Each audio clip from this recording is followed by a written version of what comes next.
I'm really tired of making one small piece that is a zipper flap. So why it is annoying to make this piece? Because you need to cut this long strip, small, narrow, like with this curve, 2 pieces I cut, the internal part you need to cut, assemble every time. It's like this. These small pieces are the ones which takes the most time, and like you never want to do them. Even though I figured out the way to manufacture it with minimum effort, I still believe that there is a better way, and I'm going to try it.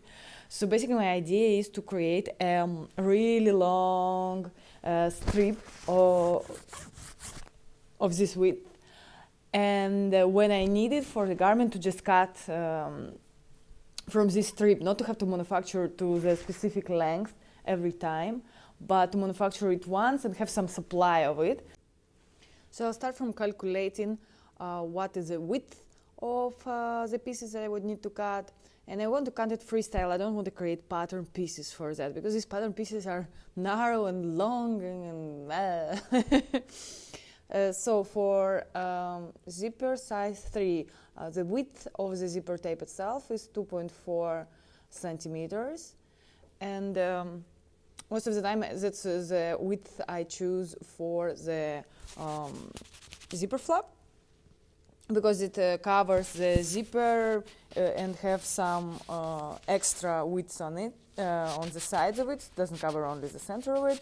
So just basically same width as a zipper is, I think, is a good guidance. So I will have to cut long strip of fabric. Probably I will be cutting just from side to side, from edge to edge of the fabric. So it would be limited by the width of the fabric, but I think it's okay. So it's like 1.5 meter, which can be used for 3-4 core warmers, for a couple jackets. So it's okay. I mean, you can manufacture longer one, but manufacturing longer pieces, sometimes it's more difficult than manufacture shorter pieces. So there would be balance. So there would be a strip. The finished width is 2.5, we can say, just for the more even calculation. Then we need to double it, so we get 5 centimeters. And then we need seam allowances on the sides. We don't need it anymore on the top and bottom, because it's a continuous zipper flap. I use seam allowance for this piece is 5 millimeters, because you just basically don't need much more, and to reduce the bulk. So 0.5 here, 0.5 here. So overall width of the fabric strip that we need to cut is 6 centimeters. Then it's important one that I would be using for the stiffness of the strip, because if you would do it just from 2 pieces of from 2 layers of fabrics, the main fabric, especially these ultralight ones, it will get chewed up by zippers super easily, so it wouldn't serve its purpose. So you have to stiffen it. I used to be adding, let me see if I can grab it now. Something that is used for stiffening bags, or let me show it to you. This one I was quite happy with. It's quite a stiff thing. It's you see, it retains shape. It's very light. And even though stiff, it's a little on the stiffer side than it's necessary, but it's light and thin. But still, I will not use this because it would be very hard for finishing the edges of continuous zipper flap strip. What I would be using is this insulation that I've got, very thin one, probably one of the thinnest of this line. So it will add just enough structure for the fabric, light fabric, not to be chewed up by the zipper itself. But it is compressible enough for the finishing of the ends that I will cover a little later once I would be ready with the strip and I would see how it works, but I have ideas. So basically, then we would need to cut the strip of this insulating material. That is just the width of the finished desirable finished zipper flap, which for us is 2.5. We can cut slightly less, 2.4, 2.3, just because of the because it has thickness and fabric need to fold over the edges. Even this is a super compressible, so it doesn't have to be accounted for that, but it's just a little bit easier to do that. But when you cut in insulation, you anyway cannot be really precise, especially to the point of 1/10 of millimeters. So I will just aim for that and see how it goes. So now I will just cut this and I will show you how I assembled it. So there is an option to, instead of cutting, to do the tearing. You just basically cut a little bit of the edge, just the selvage, because sometimes it's stronger, and just tear it apart. And in this kind of ultralight fabrics, most of the time it goes okay. It a little bit distorts the structure of the fabric because it pulls on some threads a little more, but I will try making both. I will try using both ways of creating the strip, by just tearing it and by cutting it, and I will compare the end result. But tearing is much faster, and like cutting very long line, narrow line is never too easy, never too straight. So if tearing works, this could be a time-saving thing. Here are the cut pieces. Perfectly for cutting, you would have a ruler that is the width of the thing you want to cut. It's the best because you don't need to do any marking. So less chances of going off, and just much faster. Eventually, of course, you might not find as a width that you need, but you can make out of cardboard or even piece of wood, like polished one, so it doesn't grab on the fabrics, especially insulation, very sensitive. But yeah, something that slides easily and not too long. This is a little too short, like 1 meter ruler is too long. What I would prefer, I haven't used it now because it was not the right width, but like 50 centimeter ones are just perfect, and they're 5 centimeter width, very good when you need to cut something like that. So I have a few ideas of how to assemble one. Let's see how it goes. So first idea for assembling those pieces is to fold this in two, face fabric inside, stitch along all the seam allowance, turn it inside out, and then pull the insulation through, like basically put some, I have special tool, you'll see it later, through, gather whole tube, and then slowly pull, like hook this strip, insulation strip, and pull it through all of this. There could be problem, of course, it's a long strip, it could get stuck, this could start tearing because it's kind of like loose. But because this fabric is very slippery, especially on the inside, it has a calendared back surface. I hope it will just slide in nicely. This would be the easiest, simplest way to do it, and if it works, that's just great. I hold my finger here. With my right hand, I hold the finger inside between two parts and grab with other two fingers at the edges, so that kind of folding in half, so I can continuously sew without stopping and readjust. It's kind of like using your hand instead of special folding mechanism, but kind of works. There is one intermediate step that we need to do before attempt for pulling the insulation through. Basically, I need to turn it inside out and iron, just to have the seam on the edge, not just be random, because once we put the insulation in, like this could turn and be in the middle, or then just be all over. So basically flatten it out, and probably should ease also insertion of the insulating piece. Basically that's how I turn this out. I have this tool. This tool, I don't know where this tool, little long strip is a hook, so just pass it through whole tube and grab with a hook somewhere near the seam, and then just pull it through itself.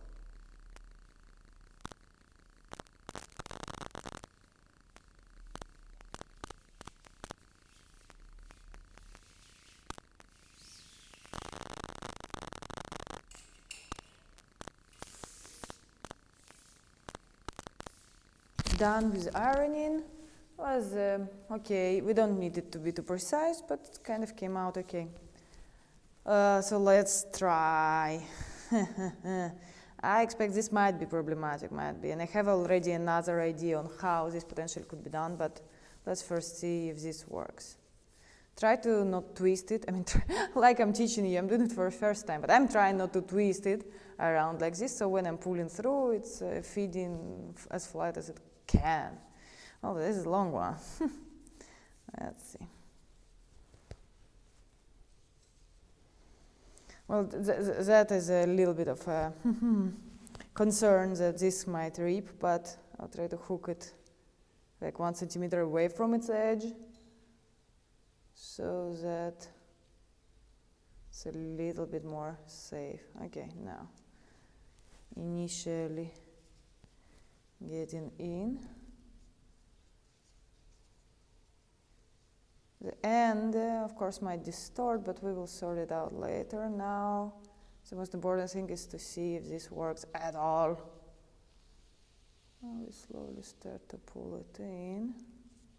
So far, so good. Okay, I'll just straighten here because it starts getting too much in. So that the entrance we've got is flat. Okay. Well, so far not bad. Let's see how it goes with it farther we go. Not twisting. No, we don't want twisting. Just keep an eye on it. You can keep actually a finger here. This finger, the thumb, kind of prevents the twisting. Or at least puts your attention there so that you will be aware if the twisting happens. Shit, my arm reach is not so big to go through. I cannot hold it on this end and pull it from another one because, yeah. So maybe maximum length for these things are your arm's reach. Now I feel that the insulation strip got stretched because we still have this length, but it's already coming out of another end. At least we can hold it there. This could be a little bit of a problem. Okay. My arm reach was not the biggest problem. Now we'll just try. Yeah, it's kind of gathering. Okay. Yeah. I understand why. I don't blame it. It's almost elastic. It's just funny. Jing, jing. Oh, yeah, I didn't foresee that.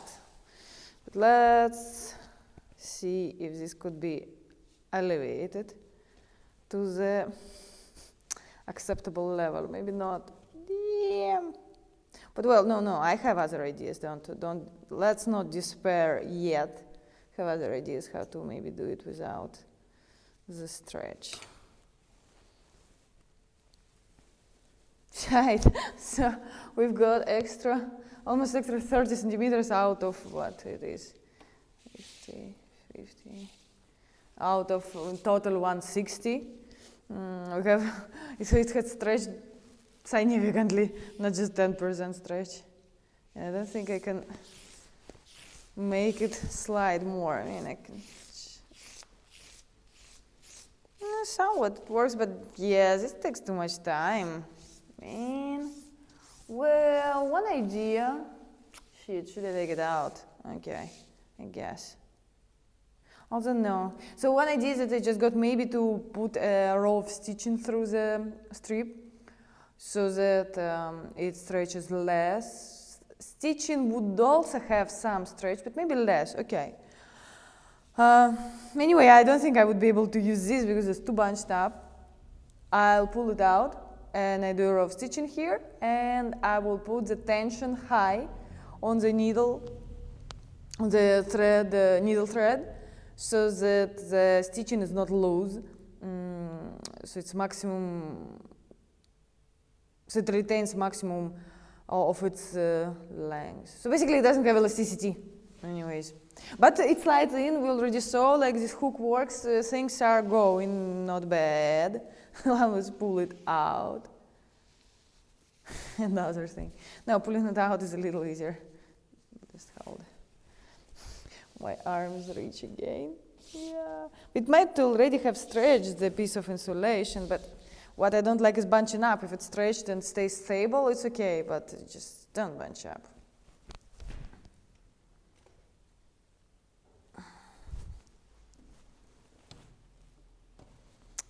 Yeah, I think it does.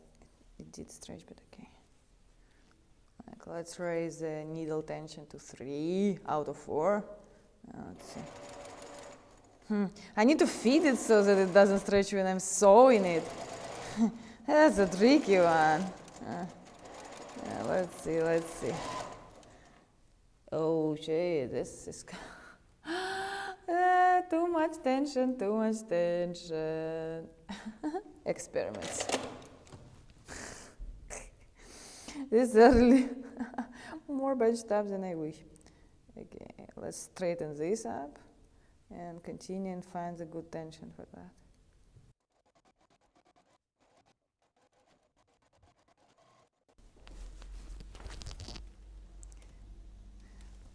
Let's compare the length of the strip to the ones that haven't been stretched yet, the unused ones.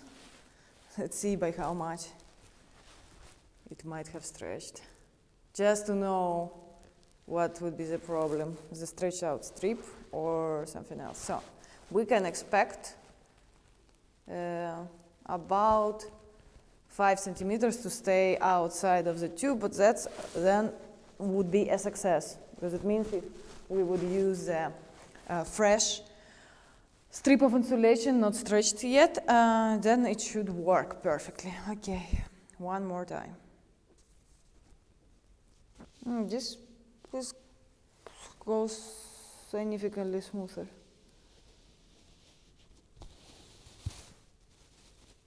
Okay, we reached the end here. Okay, let's try to flatten. Let's do a little bit massage.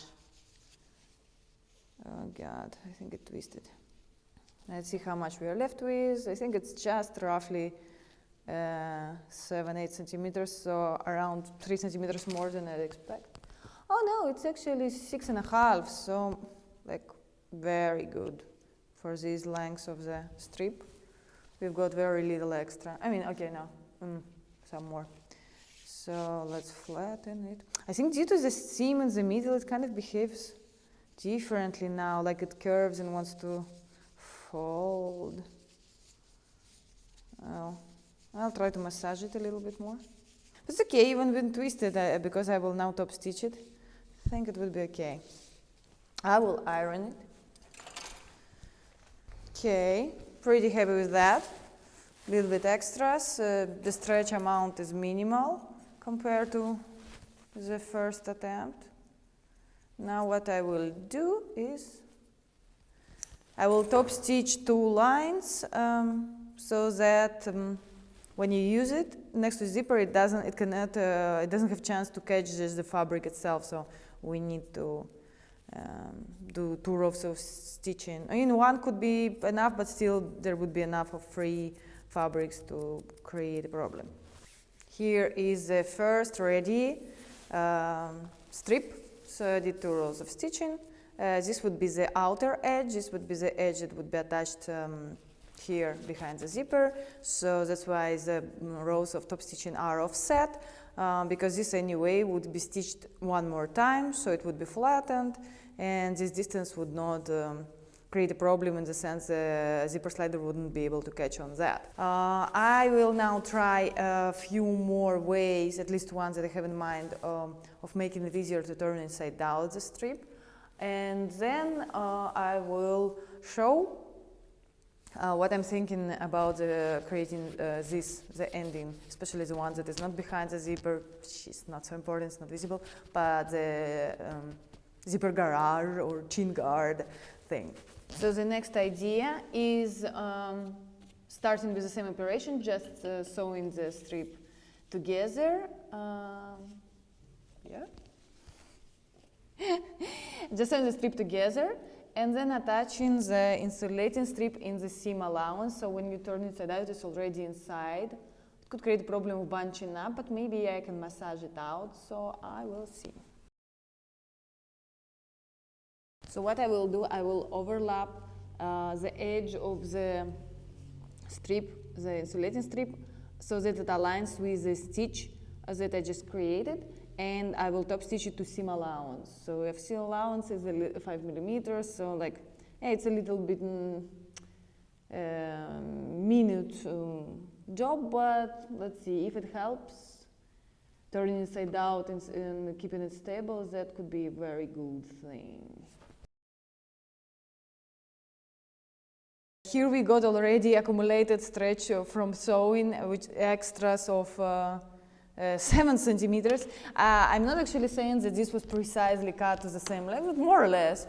But first of all, when you sew these fabrics together, it's slightly gather. So that's one factor that made already the fabric strip itself slightly shorter. And then when I was sewing this, of course, there was a little bit of stretch due to sewing machine mostly, not to my handling, because I was trying to feed it very evenly.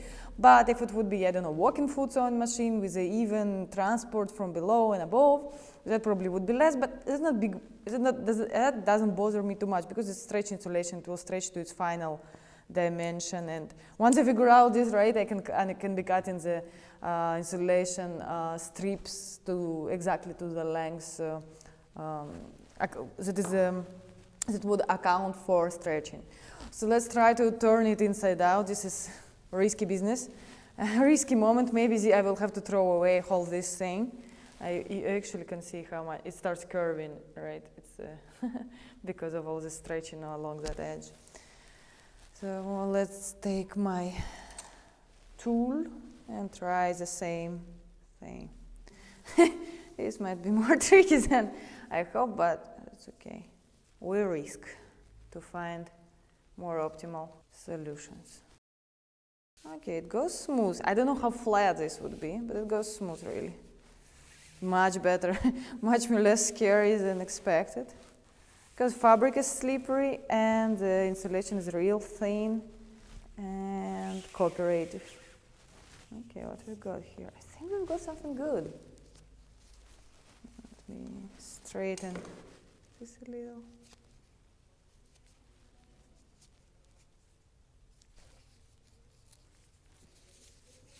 All right, I think it's good. Not too fast, not too fast. Fade it evenly from the end. Hold it at the end and pull it up so it goes in.